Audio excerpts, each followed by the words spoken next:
إن الحمد لله نحمده ونستعينه ونستغفره ونؤمن به ونتوكل عليه ونعوذ بالله من شرور أنفسنا ومن سيئات أعمالنا من يهده الله فلا مضل له ومن يضلله فلا هادي له وأشهد أن لا إله إلا الله وأشهد أن محمدا عبده ورسوله أما بعد فأعوذ بالله السميع العليم من الشيطان الرجيم إنهم فتية آمنوا بربهم وزدناهم هدى وربطنا على قلوبهم إذ قاموا فقالوا ربنا رب السماوات والأرض لن ندعو من دونه إلها لقد قلنا إذا شططا۔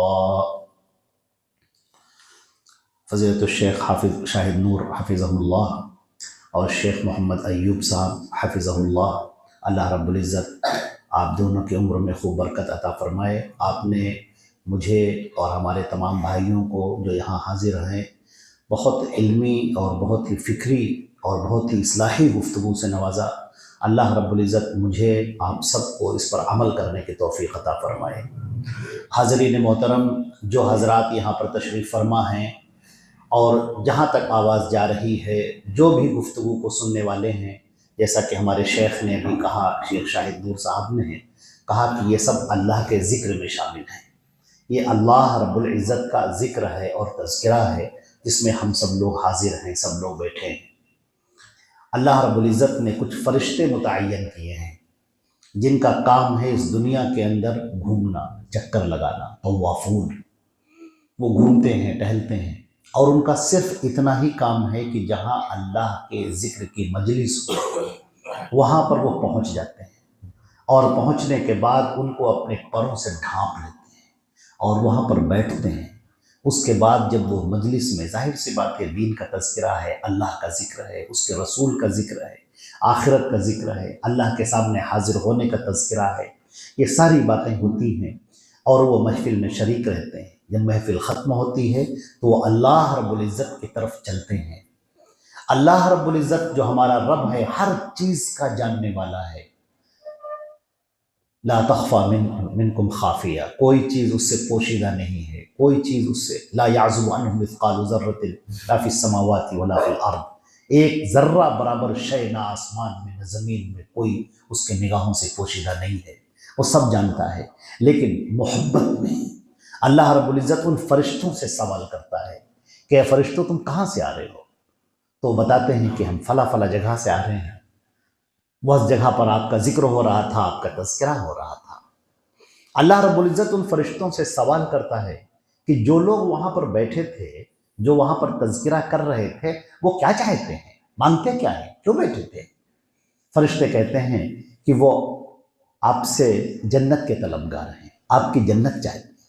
اللہ تعالیٰ سوال فرماتا ہے کہ ارے کیا ان لوگوں نے میری جنت کو دیکھا ہے؟ فرشتے کہتے ہیں نہیں، انہوں نے آپ کی جنت کو نہیں دیکھا ہے۔ کہا فرشتوں بتاؤ، اگر وہ میری جنت کو دیکھ لیتے تو کیا ان کا حال ہوتا؟ فرشتے کہتے ہیں کہ پروردگار، اگر وہ آپ کی جنت کو دیکھ لیتے تو بے قرار ہو اٹھتے اور وہ ہر وقت آپ سے مانگتے رہتے۔ اللہ تعالیٰ فرماتا ہے اچھا یہ بتاؤ وہ اور کیا چاہتے ہیں؟ فرشتے کہتے ہیں کہ وہ بس آپ کی مغفرت چاہتے ہیں، کہ آپ انہیں معاف کر دیں، اپنی عظیم نعمتوں سے انہیں نواز دیں بس۔ اللہ تعالیٰ پوچھتا ہے کہ یہ بتاؤ کیا انہوں نے مجھے دیکھا ہے؟ فرشتے کہتے ہیں نہیں، انہوں نے آپ کو تو نہیں دیکھا۔ اللہ تعالیٰ پوچھتا ہے فرشتوں یہ بتاؤ اگر یہ میرے بندے اگر مجھے دیکھ لیں تو کیا ان کا عالم ہوگا؟ فرشتے کہتے ہیں اے ہمارے معبود برحق ہے پروردگار، اگر یہ آپ کے بندے آپ کو دیکھ لیں تو ایک لمحے کے لیے آپ سے غافل نہیں ہو سکتے، ایک لمحے کے لیے نہیں۔ ان کی بے قراری، ان کی تڑپ، ان کا اضطراب اسے بیان نہیں کیا جا سکتا۔ اللہ تعالیٰ فرماتا ہے تو فرشتوں تو پھر تم گواہ رہنا، میں نے ان سب کو معاف کر دیا اور جس جنت کے وہ طلبگار ہیں میں نے انہیں وہ جنت دے دی۔ ایک فرشتہ کہتا ہے کہ پروردگار، ان میں ایک ایسا شخص تھا جو ادھر سے گزر رہا تھا، وہ محفل میں بیٹھنے نہیں آیا تھا، اس نے دیکھا کہ لوگ بیٹھے ہیں تو سوچا کہ کیا ہو رہا ہے، چلو ہم بھی بیٹھ جاتے ہیں۔ وہ بیٹھا اور تب تک بات ختم ہو گئی۔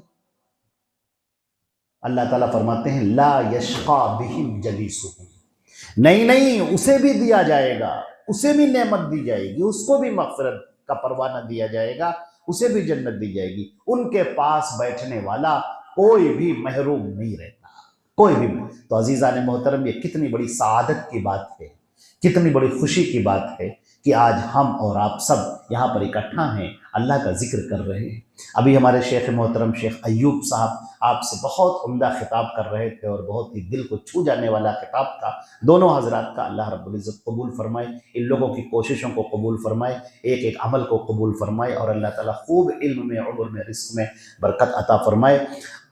اللہ رب العزت نے اس دنیا کے اندر آپ دیکھیں جو پیدا کیا ہے انسانوں کو، وہ بطور آزمائش کے پیدا کیا ہے۔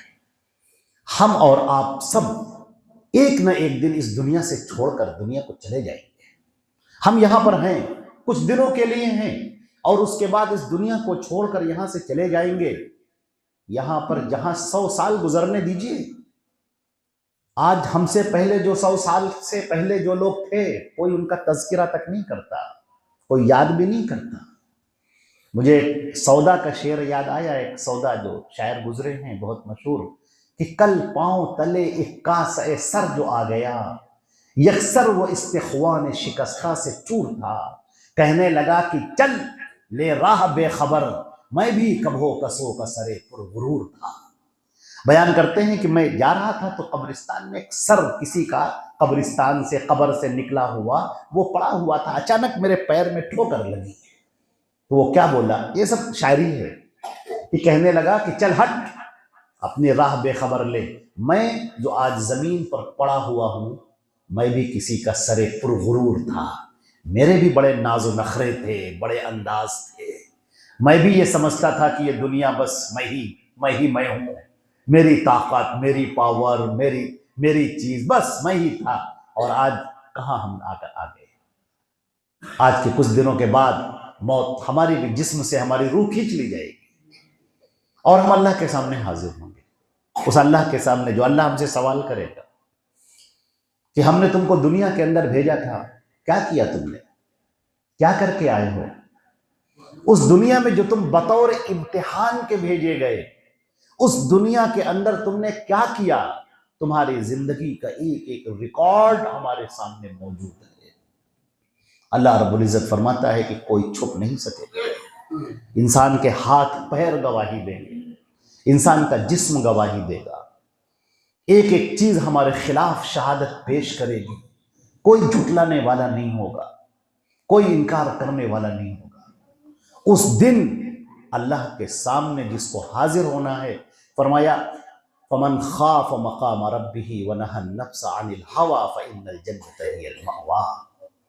من خاف مقام ربہ، جو اپنے رب کے سامنے کھڑے ہونے سے ڈرا، اس حساب کتاب سے ڈرا، ان سوالات سے ڈرا، اللہ رب العزت کے پوچھنے سے ڈرا، اور اس نے اپنی زندگی کو بہتر سے بہتر بنایا، بس وہ شخص ہے جس نے اس خواہش نفس پر قابو پا لیا، اپنے دل پر جس نے کنٹرول کر لیا، اور آخرت کی یاد سے غافل نہ ہوا، وہ کامیابی کی راہ اس نے حاصل کر لی۔ عزیزان محترم، اللہ رب العزت نے قرآن پاک میں جو آیت ہم نے ابھی آپ کے سامنے تلاوت کی ہے، اس کے اندر ذکر فرمایا ہے، اور ذکر کیا ہے، نوجوانوں کا تذکرہ کیا ہے۔ آپ دیکھیں کہ ہماری اور آپ کی جو زندگی ہے، اس زندگی کا جو پرائم ٹائم ہوتا ہے، جس کا ہم انگریزی میں ہیڈیز کہتے ہیں، جو بہت شاندار ٹائم ہوتا ہے، یہ وقت جوانی کا ہوتا ہے، کیونکہ بچپن تو ایسے ہی کھیل کود میں گزر جاتا ہے، اور بڑھاپا جب آ جاتا ہے تو خواہشات زیادہ آ جاتی ہیں، تمنائیں زیادہ آ جاتی ہیں، فکریں زیادہ آ جاتی ہیں، دنیا داری زیادہ آ جاتی ہے۔ یہ بڑھاپے کی پہچان ہے۔ آدمی کرنا چاہتا ہے لیکن اب کر نہیں سکتا، اور شیطان مردود بوڑھے انسان پر خاص طور سے وار کرتا ہے کہ اسے ابھی دنیا میں غافل رکھے، اور اس کے سامنے یہ ظاہر کرتا رہے، نہیں ابھی تو تمہیں بہت جینا ہے، ابھی تمہاری بہت عمر پڑی ہے، ابھی بہت زیادہ زندگی ہے، لہذا اس کے سامنے ہمیشہ اس کو وہ جوان کر کے ہی رکھتا ہے۔ یہ بڑھاپے کی پہچان ہے خاص طور سے۔ تو بچپن کا تو وہ معاملہ ہے ہی نہیں، بچپن میں تو مکلف ہی نہیں، اب جب نوجوان ہوا، اب وہ پہلے سے اس میں فرق آ گیا۔ ابھی وہ چھوٹا بچہ ہے، جو ماں نے پہنا دیا پہن لیا، جو باپ نے پہنا دیا پہن لیا، جہاں لے کر چلے گئے، جو باپ نے کہہ دیا وہ کیا، جو ماں نے کہا وہ کیا۔ لیکن اب جو عمر بڑھ رہی ہے، اب جب عمر بڑھ رہی ہے تو حالات تبدیل ہو رہے ہیں، اب ذہن تبدیل ہو رہا ہے، اب فکریں تبدیل ہو رہی ہیں، اب نظریات تبدیل ہو رہے ہیں۔ اب آدمی کو وہ اچھا نہیں لگتا، ماں نے کہا یہ کپڑا پہنو گا، نہیں یہ کپڑا نہیں پہنیں گے، ہم یہ کپڑا پہنیں گے۔ اب وہ آئینے کے سامنے کھڑا ہوتا ہے، اپنے آپ کو نہارتا رہتا ہے، اس کو ایسا لگتا ہے کہ ہم سے زیادہ کوئی خوبصورت نہیں، ہم سے زیادہ کوئی اچھا نہیں، ہر وقت اپنے شانے دیکھنا، ہر وقت اپنے آپ کو دیکھنا، ہر وقت اپنے سکس پیک بنانے کی کوشش کرنا۔ اب اس کے اندر اس کی فکریں ہیں، بال ایسے ہونے چاہیے، ہماری زلفیں ایسی ہونی چاہیے، ابرو ہماری ایسی ہونی چاہیے، رخسار ہمارا ایسا ہونا چاہیے۔ اب نئے نئے فیشن ہیں، نئے نئے ڈیزائن میں مست ہیں۔ یہ کیا ہے؟ یہ غفلت کی زندگی ہے۔ غفلت کی زندگی یہ وہ زندگی ہے جو نوجوانی کا زمانہ ہے، یہ جوانی کا زمانہ انتہائی قوت کا زمانہ ہے، حوصلوں کا زمانہ ہے، طاقت کا زمانہ ہے۔ آپ کو ہم ایک بات بتا دیں، بہت اچھی طرح سے آپ سمجھ لیں، جیسے کہ ابھی ہمارے شیخ محترم کہہ رہے تھے آپ کے سامنے، کہ جو اسلام کی مخالف طاقتیں ہیں ان کا معاملہ یہ ہے کہ وہ چاہتے ہیں کہ نوجوانوں کو اپنا ٹارگٹ بنائیں، ان کے اوپر اپنی محنتیں کریں، ان کو ہم بالکل دنیا دار بنا دیں، ان کے ذہن کو بالکل فاسد کر دیں، ان کے عقیدوں کو بالکل خراب کر دیں، دل کے اندر شک اور شبہات ڈال دیں، یہ سب کچھ کریں لیکن اللہ کی طرف نہ آنے پائیں۔ یہ کہیں پر بھی جائیں، کچھ بھی کریں، پہاڑ کھود ڈالیں، سمندروں میں غوطہ زن ہو جائیں، یہ سب کچھ کر ڈالیں لیکن اللہ کی طرف نہ آنے پائیں، اس کی پوری فکر کی جائے، ان کے ذہنوں پر حملہ کیا جائے۔ آپ نے شکاری دیکھا ہوگا، ایک شکاری ہوتا ہے، وہ جال پھیلاتا ہے اور جال بڑا سا باریک ہوتا ہے اور زمین پر دانے بکھرے ہوئے ہوتے ہیں، بڑے خوبصورت دانے، پرکشش دانے، اپنی طرف کھینچ لینے والے دانے۔ اب پرندوں کا جو غول کا غول اوپر ہے، جو چلا جا رہا ہے، وہ دانوں کو دیکھتا ہے، وہ جب دانوں کو دیکھتا ہے تو دانے چمک رہے، وہ اپنے ساتھیوں سے کہتا ہے آؤ آؤ نیچے چلو، دیکھو دیکھو کیا کیا چیزیں موجود ہیں، آؤ سب اکٹھا موجود ہیں، کہاں ہم ایک دانہ وہاں سے اٹھائیں، ایک دانہ دوسری جگہ سے، ایک دانہ کی، سب یہیں پر موجود ہے۔ جو سیانہ بوڑھا پرندہ ہے وہ منع کرتا ہے، نہیں نہیں، یہ شکاری کا جال ہے، بچے رہنا بچے رہنا، مگر وہ نوجوان نہیں، سمجھ میں نہیں آتا، نہیں نہیں کچھ نہیں، یہ دانے یہاں موجود ہیں۔ اب کسی کے روکے نہیں رک رہے ہیں، کسی کے لگام لگانے سے لگام رک نہیں رہی ہے، وہ اس بوڑھے کو پیر فرتوت سمجھ رہے ہیں، وہ سٹھیا گیا ہے، بے وقوف ہو گیا ہے، کیا جانے زمانے کا حال، کیا جانے زمانے کی چال، کیا جانے وقت بہت آگے گزر چکا ہے، وہ تو بہت پیچھے کا شخص ہے، اب اسے کچھ نہیں معلوم۔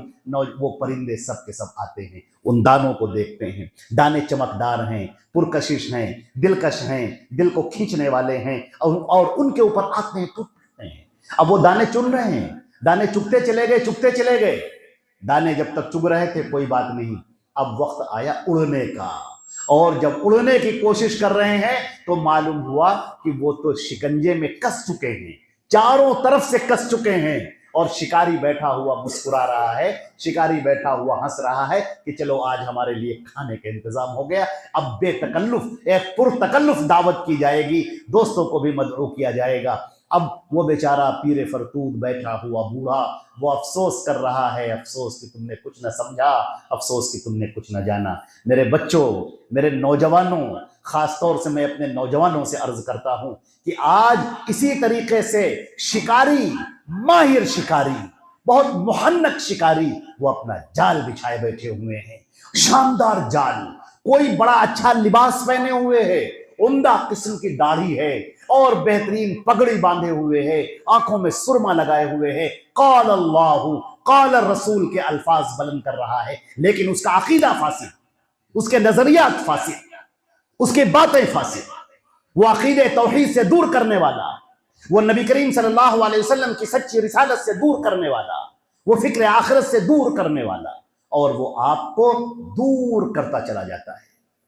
نوجوان سمجھ نہیں رہا ہے، نوجوان کہہ رہا ہے بھائی کیا ہوا، یہ تو قرآن کی تفسیر بیان کی جا رہی ہے، یہ دیکھیے اتنے بڑے مولانا قرآن پاک کی تفسیر بیان کر رہے ہیں، قرآن کی آیتیں پڑھ رہے ہیں، حدیثیں سنا رہے ہیں، اور آپ کہہ رہے ہیں کہ نہیں صاحب اس سے بچیے، اس سے دور رہیے۔ ہاں ہاں میرے بچوں، بالکل یہ شکاری ہیں جو تفسیر بیان کر رہے ہیں. آپ کو ان کا عقیدہ پتا ہے کیا ہے؟ کچھ ایسے تفسیر کرنے والے ہیں جو یوٹیوب کے اوپر پڑے ہوئے ہیں، جن کا عقیدہ وحدت الوجود کا عقیدہ ہے، کفری عقیدہ ہے، جن کا عقیدہ یہ کہ ہر شے اللہ ہے، یہ درخت، یہ شجر، آجار، ہر چیز اللہ ہے، جتنے جانور ہیں سب اللہ ہے. لوگوں نے پوچھا کہ کیا مورتیوں میں بھی اللہ ہے؟ کہا مورتیوں میں بھی اللہ ہے، ہم بھی اللہ، تم بھی اللہ، سب اللہ. اللہ اکبر، اللہ اکبر. اور آپ تفسیر سن رہے ہیں، قرآن کی تفسیر سن رہے ہیں، اللہ کا کلام سننے جا رہے ہیں. کس سے قرآن سن رہے ہیں آپ؟ کیا آپ ایسے لوگوں سے قرآن پاک کی تفسیر نہیں دیں گے؟ پورا قرآن کی پوری تفسیر اس بات پر ہے میرے عزیزو، سمجھیے گا، پوری تفسیر اس بات پر ہے کہ اس دنیا کے اندر اسلامی گورنمنٹ قائم کی جائے. بس یہی کام ہے. اسی لیے انبیاء آئے، اسی لیے پیغمبر آئے، اسی لیے محمد صلی اللہ علیہ وسلم آئے، تاکہ لوگوں کو اسلامی گورنمنٹ میں بنائیں. اللہ اکبر، نعوذ باللہ، نعوذ باللہ. قرآن کا تو مطلب ہی پورا ختم کر دیا، قرآن کے نزول کا مقصد ختم کر دیا. قرآن پاک تو بیان کرتا ہے کہ ہم نے جتنے بھی پیغمبر بھیجے ہیں اس لیے بھیجے ہیں تاکہ وہ تم کو توحید بتائیں.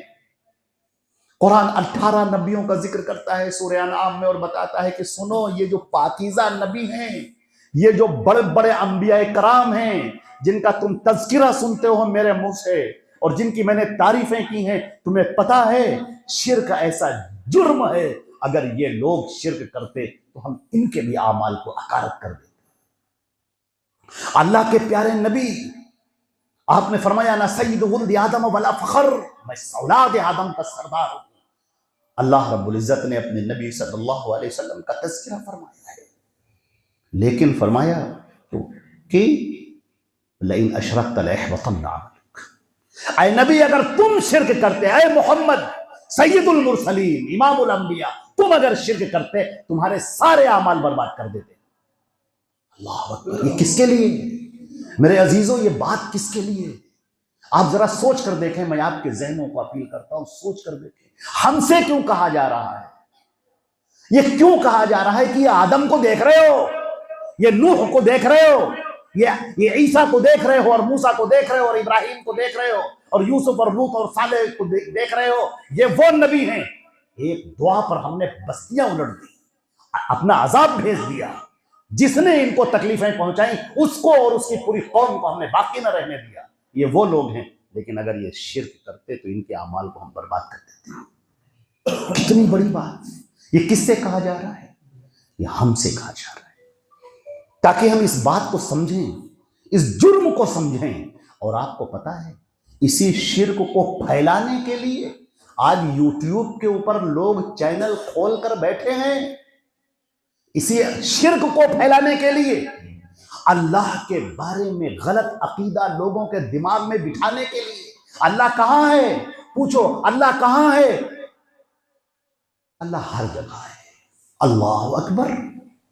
اللہ فرماتا ہے الرحمن علی العرش استوى. بتایا اس نے، اپنے بارے میں بتایا. اور اللہ کے نبی حضرت محمد مصطفیٰ صلی اللہ علیہ وسلم کو اپنے پاس بلایا اور حکم دیا کہ نبی معراج کی تفصیل بیان کرو. بتاؤ لوگوں کو کہ جب وہ براق آیا ہے تو مجھے جو لے کر چلا ہے، پہلا آسمان، پھر دوسرا آسمان، پھر تیسرا آسمان، پھر چوتھا آسمان، پھر پانچواں آسمان، پھر چھٹا آسمان، پھر ساتواں آسمان، اور ساتواں آسمانوں کے پار کرنے کے بعد پھر اللہ کے دربار میں آپ حاضر ہو. حضرت عائشہ پوچھتی ہیں کہ اللہ کے نبی، جب آپ وہاں پر پہنچے تھے تو کیا آپ نے اللہ کو دیکھا تھا؟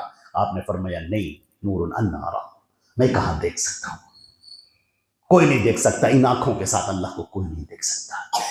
لیکن یہ جو ترکیب بتائی گی، پہلا آسمان پار کیا، دوسرا، یہ کیوں؟ یہ ہم جیسوں کے لیے، یہ عقیدہ صحیح کرنے کے لیے. یہ مت کہنا کہ اللہ ہر جگہ ہے. یہ عقیدہ اسلام کا عقیدہ نہیں ہے، یہ عقیدہ ہمارے دین کا عقیدہ نہیں، یہ محمد مصطفیٰ صلی اللہ علیہ وسلم کا بتایا ہوا عقیدہ نہیں ہے، قرآن پاک کا عقیدہ نہیں ہے.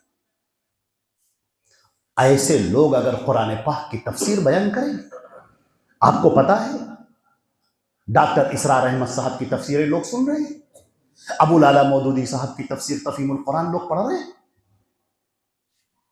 قرآن پاک کی تفسیر کو کس سے لیا جائے گا, کس سے حاصل کیا جائے گا, اس کی بنیاد کیا ہے؟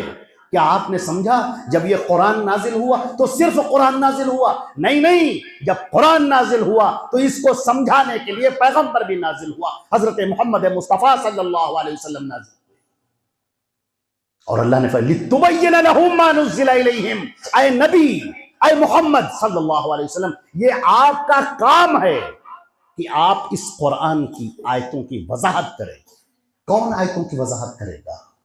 نبی قرآن کی آیتوں کی وضاحت کرے گا, نبی اس کی ڈیٹیل بیان کرے گا, اس کی تفصیلات بیان کرے گا. اور نبی کی, عزیزان محترم, میرے بچوں, میرے نوجوانوں, میری ماؤں بہنوں, سنو, نبی کی بتائی ہوئی احادیث کی روشنی میں قرآن کی تفسیر کی جائے گی.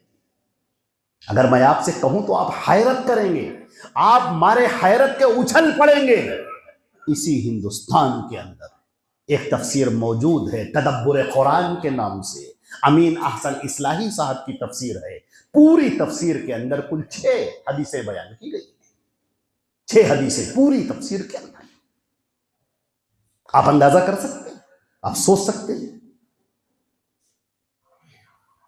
ایک اور صاحب ہیں انجینئر مرزا صاحب, انجینئر محمد علی مرزا صاحب, آپ کے سامنے آتے ہیں, یوٹیوب پر آتے ہیں, بہترین سی داڑھی ہے, قال اللہ قال الرسول بیان کر رہے ہیں.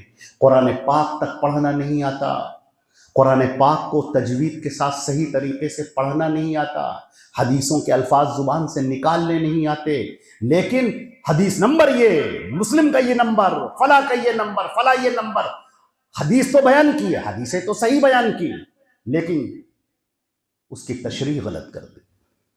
ایک مرتبہ امیر المومنین سیدنا علی مرتضی رضی اللہ تعالی عنہ کے پاس مسلمان آئے اور کہنے لگے کہ امیر المومنین, یہ جو خوارج ہیں یہ قرآن پاک کی آیت پڑھ کر کہہ رہے ہیں کہ آپ علی, اللہ حضرت علی اور جو بھی آپ کے ساتھ ہے وہ سب کافر ہیں. کہا کون سی آیت پڑھ رہے ہیں؟ کہا وہ کہہ رہے ہیں ان الحکم الا للہ, کہ فیصلہ کرنے کا حق تو صرف اللہ کو ہے. تو علی نے اور معاویہ نے دونوں نے مل کر کیوں کہا کہ صحابہ کرام آپس میں مل کر ایک فیصلہ کر دیں, وہ ہم مان لیں گے, لہٰذا یہ سب کافر ہو گئے. تو حضرت علی نے ایک جملہ کہا ہے, میرے عزیزوں, میرے بچوں, اس جملے کو آپ یاد رکھیے. وہ امیر المومنین حضرت علی رضی اللہ تعالیٰ عنہ, اللہ نے بڑے علم سے نوازا تھا. وہ 10 سال کی عمر تھی جب وہ اسلام لائے, 10 سال کی عمر سے اللہ کے رسول کے پاس وہ پرورش پائے ہیں. وہ کیا کہتے ہیں, اتنا پیارا جملہ ہے کہ اسے آپ یاد رکھیں. انہوں نے کہا کلمۃ حق ارید بها الباطل, بات تو صحیح کہی, قرآن کی آیت تو صحیح پڑھی, حدیث تو صحیح پڑھی, لیکن معنی اور مطلب غلط بیان کیا. عزیزوں, یہ قیامت تک کے لیے ہے, آپ یاد رکھیے. قرآن کی وہ تفسیر جو حدیث کے مطابق ہو, حدیث کی وہ تشریح جو فہم صحابہ کے مطابق ہو, وہی معتبر ہوگی. ایرے غیرے نتھو خیرے, اس طرح سے نہ معلوم کتنے ایسے لوگ ہیں جو اپنی اپنی باتیں پیش کرتے رہیں گے, اپنی اپنی باتیں کہتے رہیں گے, اور ہمارے نوجوانوں کو, ہمارے لوگوں کو اسلام سے ایسا دور کرتے رہیں گے کہ انہیں پتہ بھی نہیں چلے گا. ان تحبط اعمالکم وانتم لا تشعرون, کہیں ایسا نہ ہو اے لوگوں, محمد صلی اللہ علیہ وسلم کے آگے اپنی آوازیں مت بلند کرو. لا ترفعوا اصواتکم فوق صوت النبی, اپنے نبی کی آواز کے آگے اپنی باتیں مت بلند کیا کرو, کہیں تمہارے اعمال برباد ہو جائے اور تم کو پتہ بھی نہ چلے. ہم کو بڑے ڈرنے کی ضرورت ہے. ہم نماز پڑھ رہے ہیں میرے عزیزوں, ہم نماز پڑھ رہے ہیں, بڑی خوبصورت نماز پڑھ رہے ہیں میرے عزیزوں. سنیے گا, ہم روزے رکھ رہے ہیں, بڑے خوبصورت روزے رکھ رہے ہیں, بڑے اچھے روزے رکھ رہے ہیں, ہماری نیت بھی بڑی اچھی, بہت چیزیں, جذبہ بھی ہے, جوش بھی ہے, سب کچھ ہے, لیکن کیا یہ صحیح بھی ہے؟ کیا یہ ہمارے نبی کے مطابق ہے؟ ہمارے نبی نے کہا کہ صلو کما رأیتمونی اصلی, نماز وہ ایسے پڑھنا جیسے مجھے پڑھتے دیکھتے ہو. اور اللہ کے نبی کو ہم کہاں دیکھ سکتے ہیں نماز پڑھتے ہوئے؟ حدیثوں میں. حدیثوں میں تو دیکھیں گے.